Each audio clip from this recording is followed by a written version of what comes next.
Yeah, you also said that you were quoting Tolkien, that we must first die if we are to be reborn, resurrected, and made new. So death is a process, is not the end. And then you said, for it is precisely because death releases us from bondage to this world and opens forth to us a higher and nobler destiny, that Tolkien can assert that death is a good thing.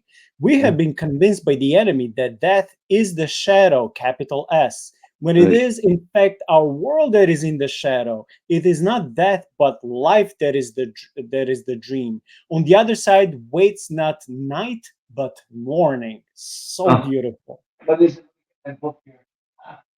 The When the children come to Aslan's country at the end, and they realize that they are dead, right? And they realize that they're there.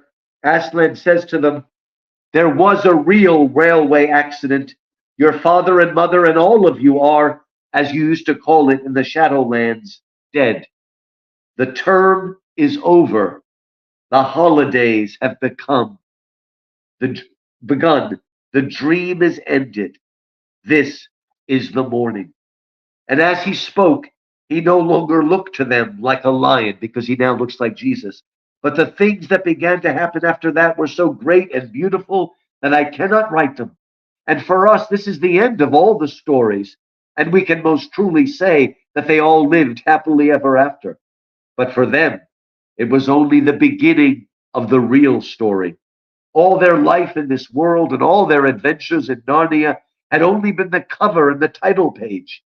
Now, at last, they were beginning chapter one of the great story, which no one on earth has read, which goes on forever, in which every chapter is better than the one before. Isn't that beautiful?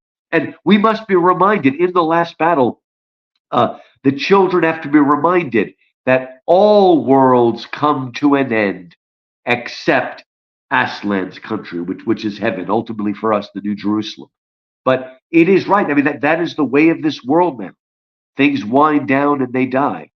But Christ will redeem us, and we will be, what is it?